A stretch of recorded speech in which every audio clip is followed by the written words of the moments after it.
dia, irmãos e amigos da Igreja Evangélica Batista Moriá. Vamos iniciar mais um culto na presença do Senhor. Estou feliz em poder convidá-lo a participar deste culto. Vamos orar juntos, vamos louvar ao Senhor, engrandecer o seu nome, ouvir sua palavra, ouvir seu ensinamento e aplicá-los em nossa vida. Quero deixar um versículo que está na primeira carta de Pedro, capítulo 2, versos 13 e 14, que diz assim, vou ler.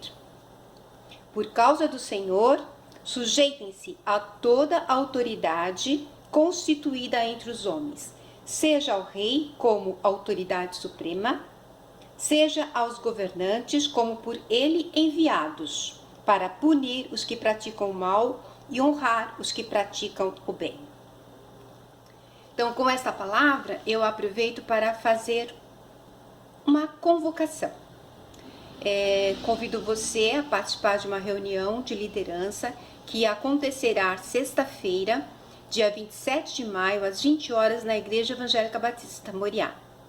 E também faço uma convocação aos membros. Nós teremos uma assembleia no dia 29 de maio, após o culto, em segunda chamada, às 20 horas e 30 minutos. Então, você que é membro e faz parte então da nossa membresia, está convidado a participar. Então contamos com a presença de vocês, tanto para a reunião de liderança, quanto para a assembleia. Irmãos, tenham um bom domingo, aproveitem. Estamos nos reunindo no domingo à noite, às 18 horas, então está sendo uma bênção poder reencontrar os irmãos. Amo todos vocês. Um abraço.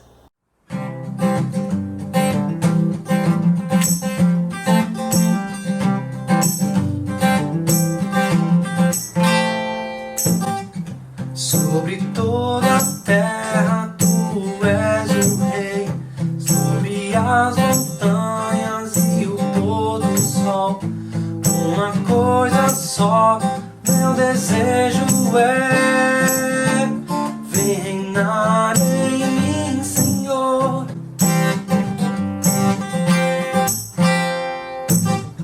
Sobre o meu pensar, tudo que eu falar, faz-me refletir a beleza que há em ti. Tu és para mim mais que tudo aqui. Vem reinar em mim, Senhor. Reinar em mim com teu poder e meu coração. Sobre os sonhos meus, tu és o Senhor de tudo que sou. Reinar em mim, Senhor.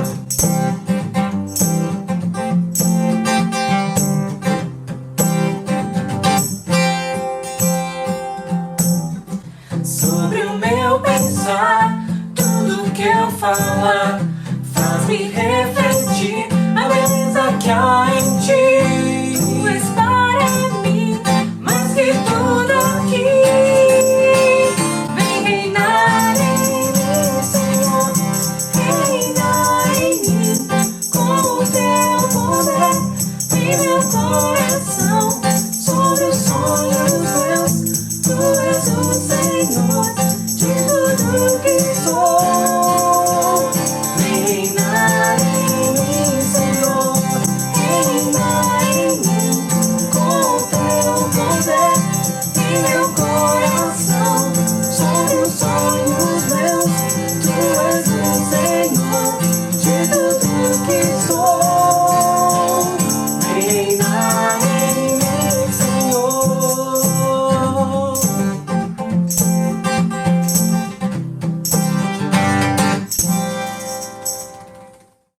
Olá, bom dia, irmãos. Vamos a mais um devocional. O mês de maio nós comemoramos o mês da família.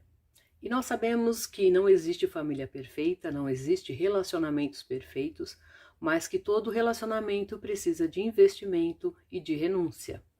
E lendo sobre o assunto, eu me deparei com um texto de Tiago 1,19, que diz o seguinte: todo homem seja pronto para ouvir, tardio para falar e para se irar. E o escritor falava a respeito de 5 princípios importantes para uma boa comunicação no lar. O primeiro dele é que nós precisamos aprender a ouvir com mais atenção. Quando nós nos dispomos a ouvir, demonstramos que a outra pessoa tem valor e que é prioridade para nós.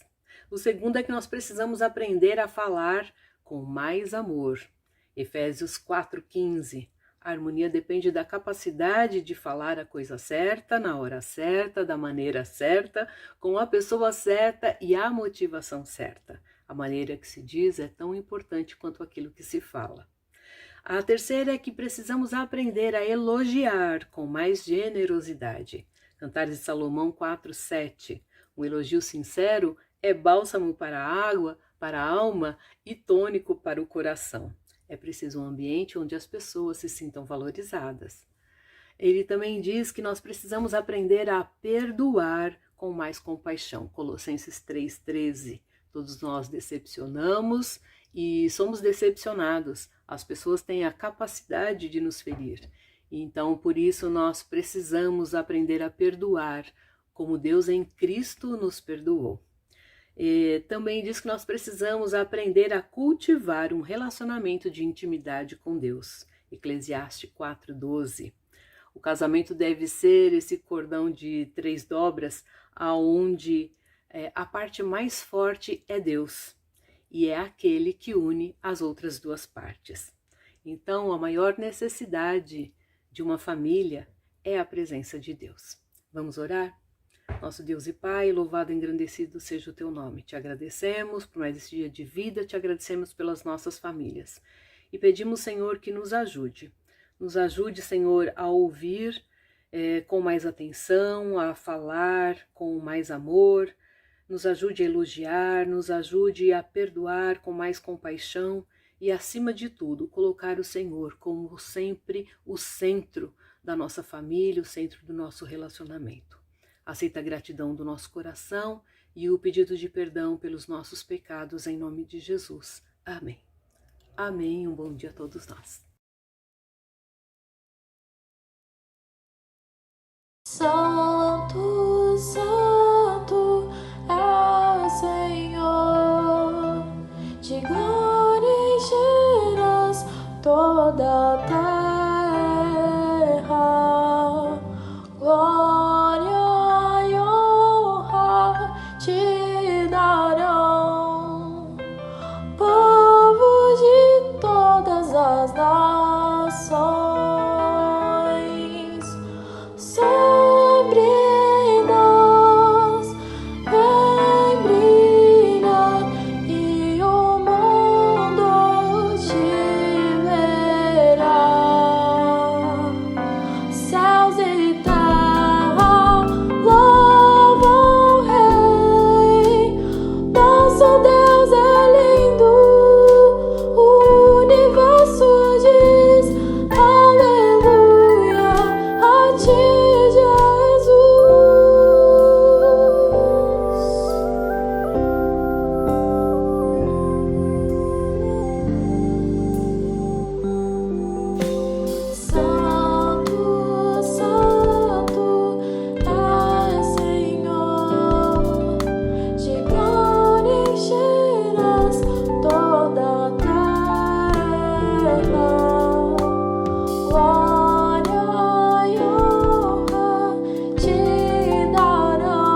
irmãos, amigos e todos que participam da Escola Bíblica da Igreja Evangélica Batista Moriá.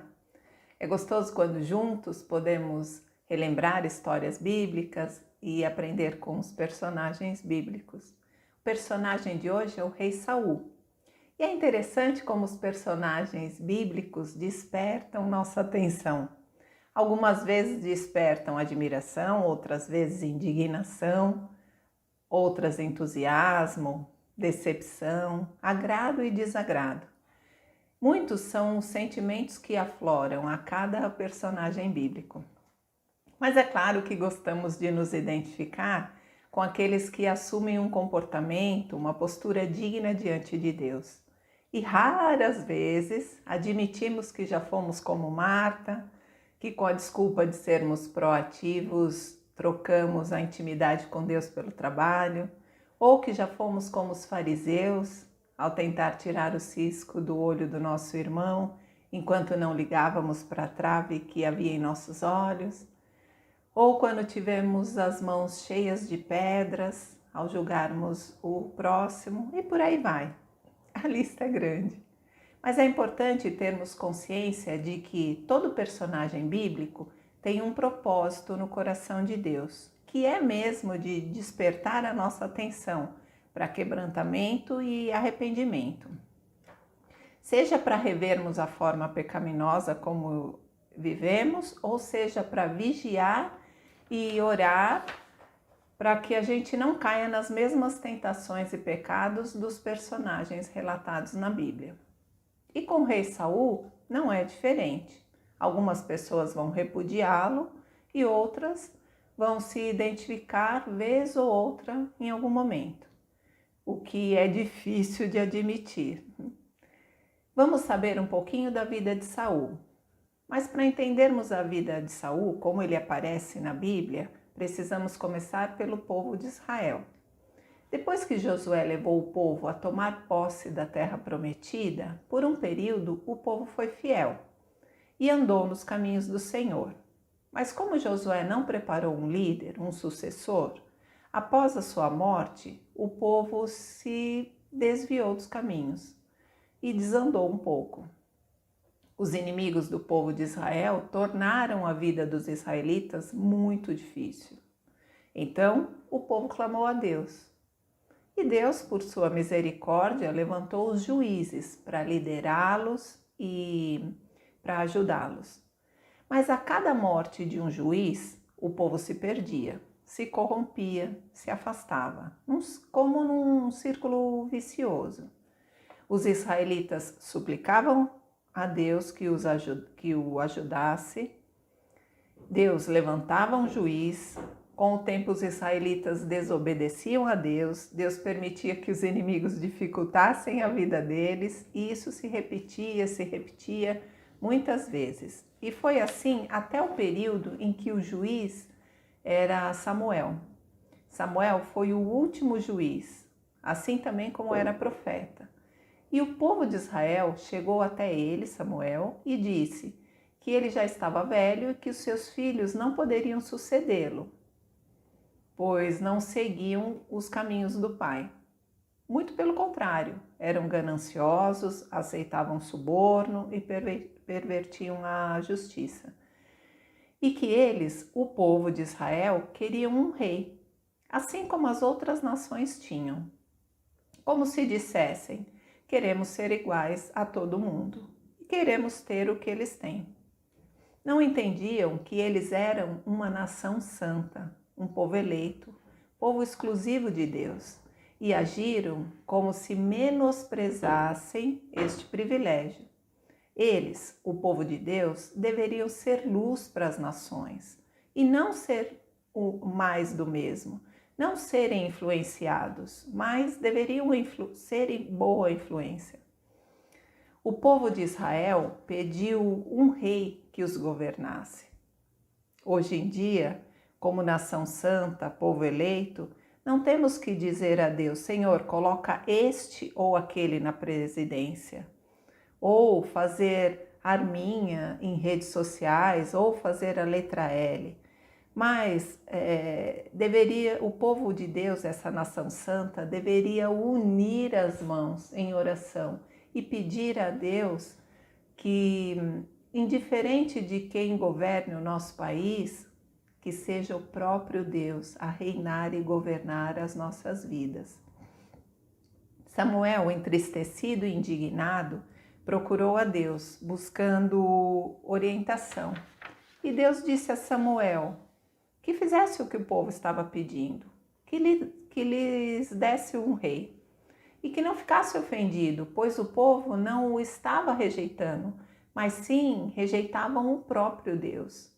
Embora Deus tivesse planos de dar um rei para o povo, a motivação do povo era ruim, era errada. Queriam um rei para a estratégia militar, queriam um rei como as outras nações tinham. Queriam um rei que fosse em nome de Deus, que servisse como um amuleto para vencerem as nações vizinhas. Deus permitiu fazer a vontade do povo e disse a Samuel: desde que os tirei do Egito até hoje, eles têm me abandonado e seguido outros deuses. Agora tratam você da mesma forma.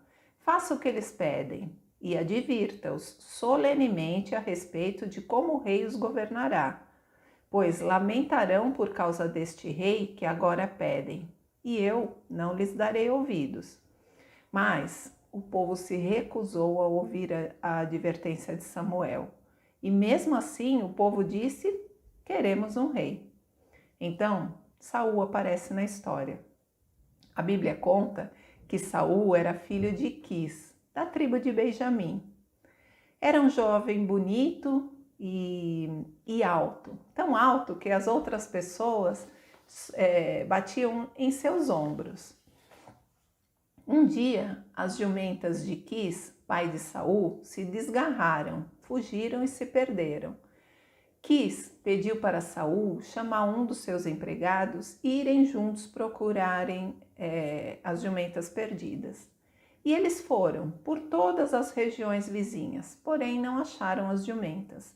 Então Saul disse ao empregado para voltarem para casa, pois seu pai ficaria preocupado com a demora deles. Mas o empregado respondeu que naquele lugar onde eles estavam havia um homem santo e muito respeitado, e tudo o que ele dizia acontecia.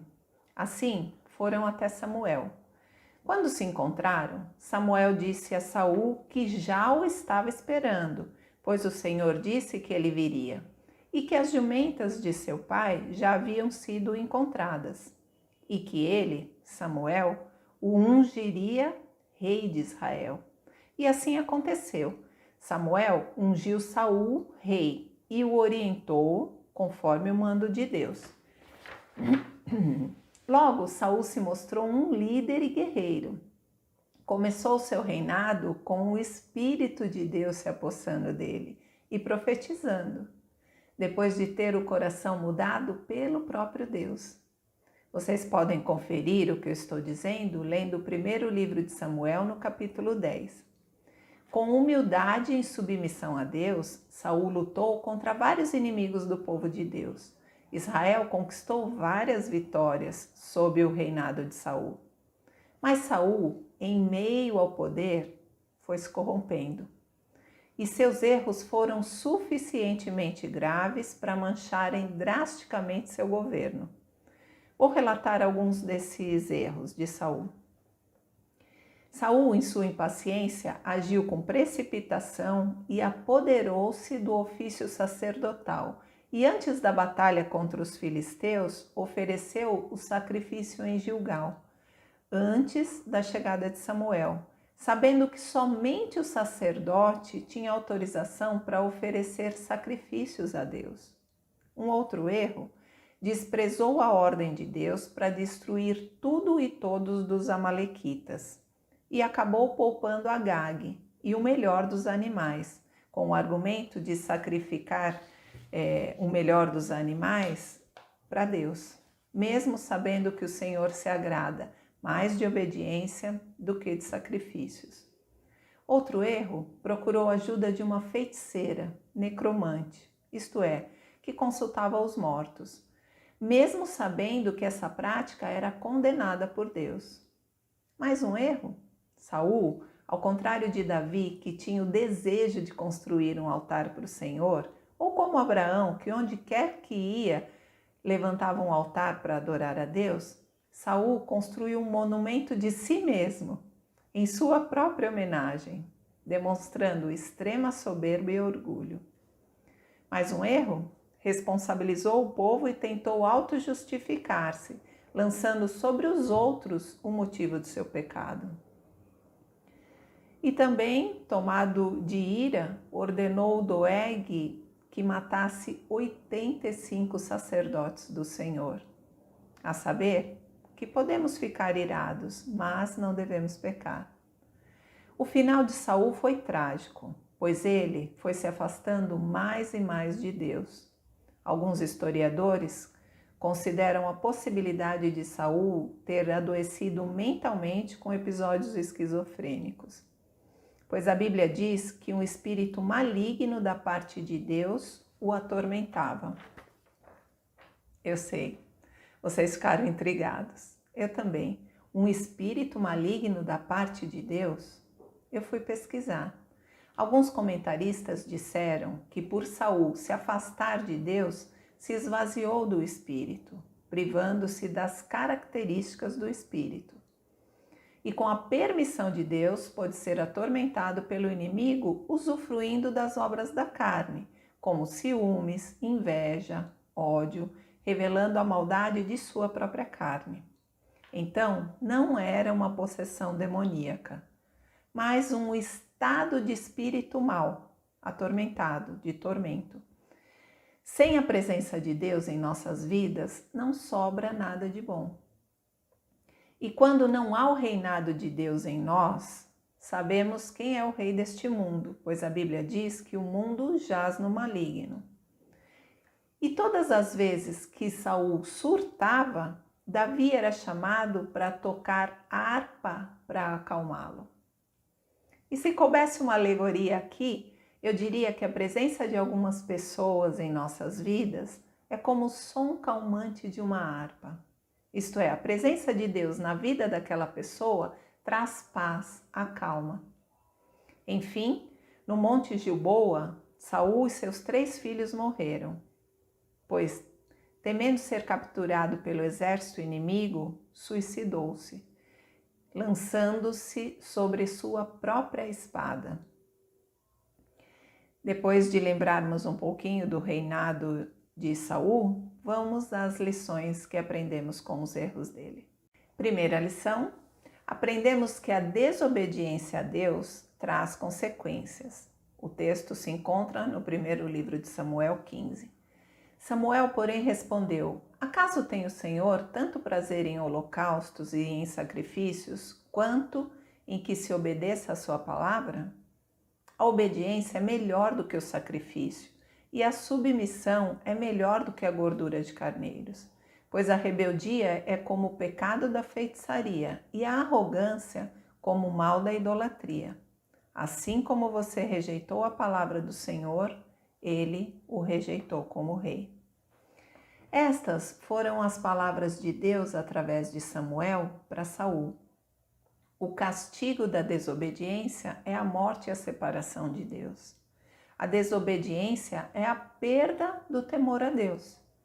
O primeiro rei de Israel tinha tudo para dar certo. Saul começou obedecendo totalmente a Deus, mas com o tempo passou a obedecer parcialmente.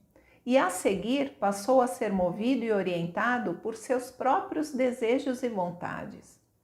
A desobediência trouxe decadência espiritual. Saul, ao se afastar de Deus, começou a tratar o pecado de forma leviana. A Bíblia compara aquele que volta a pecar como a cães e porcos. Cães e porcos eram considerados impuros naquela época, segundo a lei dada aos judeus. O pecado é um obstáculo à comunhão com Deus. Deus não nos manipula para fazermos a sua vontade, mas ao contrário, Ele, Deus, nos deixa escolher. Nosso relacionamento com Deus é escolha. Escolher ou não acreditar e ter fé em Deus, escolher ou não aceitar Jesus como Salvador, escolher ou não obedecer, abrindo mão das nossas vontades, nos submetendo à vontade de Deus. Obedecer é uma escolha. Ainda que a nossa condição humana não nos permita a perfeição, muito pelo contrário, o apóstolo Paulo falava: o bem que quero fazer não faço, e o mal que eu não quero, esse sim eu faço. Ainda que essa condição nos faça cair vez ou outra, é importante escolhermos obedecer. É importante escolhermos levantar e voltar aos caminhos do Senhor. Pois é o que o Pai espera dos filhos. Como o Pai humano espera que os filhos obedeçam, o Pai que estás no céu espera de nós obediência. Ele nos orienta com a verdade, com seus mandos e mandamentos, para que como filhos vivamos bem. O livro de Deuteronômio 28 diz: se vocês obedecerem fielmente ao Senhor, o seu Deus, e seguirem cuidadosamente todos os seus mandamentos que hoje lhes dou, o Senhor, o seu Deus, os colocará muito acima das nações da terra. Todas as bênçãos virão sobre vocês e os acompanharão. Irmãos, a desobediência nos impede de vivermos o melhor de Deus. Saul tinha tudo para ser um rei abençoado, mas escolheu desobedecer. E isso trouxe maldições. E a maldição maior dele foi ter o seu reino rasgado. O que isso quer dizer? Não teve continuidade, né, o seu reinado através de sua própria descendência. O texto que acabamos de ler em Deuteronômio 28 mostra que a lista de bênçãos a partir da obediência é grande e vai até o versículo 14. Mas aqueles que desobedecem, a lista das maldições é maior ainda. Estão relatadas do versículo 15 até o versículo 68. Os irmãos podem conferir lendo este capítulo 28 de Deuteronômio. Que possamos escolher obedecer, pois é no caminho da obediência que Deus nos transforma. Saul desobedeceu quando não soube esperar. Percebemos que a paciência na espera depende da qualidade da nossa comunhão com Deus. O tempo de espera é tempo de crescer em intimidade com Deus. É um tempo de aprendizado, um tempo de descansar em Deus, de se permitir ser tratado por Deus. A impaciência de Saul o fez pecar. O não esperar o tempo de Deus traz danos a nós e às pessoas ao nosso redor. Vimos isso na vida de Sara, quando não soube esperar pelo realizar da promessa de Deus e agiu por conta própria, trazendo transtorno para ela e para os outros ao redor. Deus não chega atrasado, chega no tempo certo. Nós que somos tentados a agir com as nossas próprias mãos, seja por ansiedade, por arrogância, por autossuficiência. Se o pecado entrou pelo mundo através da desobediência, a vida foi trazida à luz da obediência de Cristo ao Pai. A obediência é a mais importante prova de amor a Deus. Jesus afirmou: aquele que tem os meus mandamentos e os guarda, este é o que me ama. E aquele que me ama será amado por meu Pai, e eu também o amarei e me manifestarei a ele. João 14, 21. Vamos à próxima lição. Segunda lição, aprendemos que apropriar-se da doutrina da adoção nos faz usufruir dos benefícios de sermos filhos. Os textos, 1 Samuel 15, versículos 15, 21 e 30. Respondeu Saul: os soldados os trouxeram dos amalequitas. Eles pouparam o melhor das ovelhas e dos bois para sacrificarem ao Senhor, o teu Deus. mas destruímos totalmente o restante. Verso 21, disse Saul: os soldados tomaram ovelhas e bois do despojo, o melhor do que estava consagrado a Deus para destruição, a fim de os sacrificarem ao Senhor, o seu Deus, em Gilgal. Verso 30, Saul repetiu: pequei. Agora honra-me perante as autoridades do meu povo e perante Israel. Volta comigo para que eu possa adorar o teu Deus. Efésios 1:5 e 5:1, em amor nos predestinou para sermos adotados como filhos. Portanto, sejam imitadores de Deus como filhos amados. E 1 João 3:1a, vejam como é grande o amor que o Pai nos concedeu, sermos chamados filhos de Deus, o que de fato somos. Não sei vocês, mas me chamou a atenção a forma como Saul se referia a Deus, falando diversas vezes a Samuel, o seu Deus, o teu Deus. Tem um amigo ateu que sempre fala para mim, o seu Deus, pede lá para o seu Deus. Saul não se apropriou da doutrina da adoção. Ele nem sequer se sentia parte da família de Deus. A adoção é um ato gracioso de Deus. Ele nos chama para si e nos concede o privilégio de sermos dele. A doutrina da adoção nos proporciona o privilégio de um relacionamento íntimo com Deus, o Pai. O nosso Pai, o nosso Deus, não o Deus do outro, mas o nosso. A doutrina da adoção nos proporciona o privilégio da união com os nossos irmãos. Samuel não atentou quão bom e agradável é que os irmãos vivam em união e perseguiu Davi como a um inimigo. A doutrina da adoção nos proporciona o privilégio de imitarmos a Deus, imitarmos as suas características, como ser amoroso, bondoso, misericordioso, perdoador e por aí vai. Algumas pessoas se conformam em passar uma vida inteira como criaturas de Deus, sem o Espírito de Deus em nossas vidas, em suas vidas. Gálatas 4, no versículo 6, diz: e porque vocês são filhos, Deus enviou o Espírito de seu Filho ao coração de vocês, e ele clama: Abba, Pai. Na introdução deste estudo, vimos que o Espírito de Deus se retirou de Saul, pois ele não se apropriou da filiação de Deus. E Saul ficou atormentado. E assim como temos a consciência de que a escuridão é a ausência de luz, vimos na vida de Saul que a maldade é a ausência de Deus. Existe uma bênção de ser filho de Deus. Uma das bênçãos é que os filhos, a partir de Jesus, os filhos de Deus, para os filhos de Deus, não há mais condenação. A bênção é de que fomos libertos do cativeiro do pecado.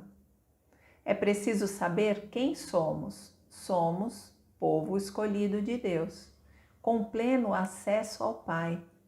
Temos herança do Pai através de Jesus Cristo e temos deveres fundamentais como filhos de Deus. E se você entendeu tudo isso, é uma honra fazermos parte da família de Deus. Vamos para a última lição. Terceira lição, aprendemos que sem arrependimento não há perdão e transformação. Os textos, 1 Samuel 15:30, Saul repetiu a Samuel: pequei, agora honra-me perante as autoridades do meu povo e perante Israel. Segundo livro de Samuel 12, então Davi disse a Natã: pequei contra o Senhor. E Salmo 51, os versos 1, 2, 4, 10, 11 e 12. Tem misericórdia de mim, ó Deus, por teu amor, por tua compaixão. Apaga as minhas transgressões, lava-me de toda a minha culpa e purifica-me do meu pecado. Contra ti, só contra ti pequei e fiz o que tu reprovas, de modo que é justa a tua sentença e tens razão em condenar-me. Cria em mim um coração puro, ó Deus, e renova dentro de mim um espírito estável. Não me expulses da tua presença, nem tires de mim o teu Santo Espírito. Devolve-me a alegria da tua salvação e sustenta-me com um espírito pronto a obedecer. É interessante pensar que tanto Saul quanto Davi pecaram. Mas o que trouxe perdão apenas para um deles foi o arrependimento. Davi foi perdoado pois teve o coração quebrantado. Ficou tão constrangido e entristecido diante da consciência do pecado e reconheceu a sua má atitude e buscou a Deus. Deus não foi mais complacente ou mais benevolente para com Davi. Os dois pecaram. A diferença foi o reconhecimento do pecado, o arrependimento e mudança de atitude. Davi encontrou misericórdia mediante ao arrependimento. Ao contrário de Saul, que ainda queria ser honrado diante do povo. Arrependimento é mudança radical de pensamento, de atitude e de direção. É condição essencial para o perdão. Davi e Saul tiveram os profetas para o despertarem para o arrependimento. Hoje em dia, temos, além da palavra de Deus, o Espírito Santo que nos convence do pecado e da necessidade de arrependimento e mudança. João, o Batista, dizia: deem frutos que mostrem o arrependimento. Eu não sei como você tem vivido, mas sei que Deus te chama para o arrependimento. E se você já faz parte da família de Deus, sempre há uma área em nossas vidas que precisa de conserto. Eu encerro lendo 1 João 1, os versos 8 e 9, que diz: se afirmamos que estamos sem pecado, enganamos a nós mesmos e a verdade não está em nós. Se confessarmos os nossos pecados, Ele é fiel e justo para perdoar os nossos pecados e nos purificar de toda injustiça. Que Deus nos abençoe a voltarmos as costas para o pecado e a nos voltarmos a Deus mais e mais. Que Deus nos abençoe.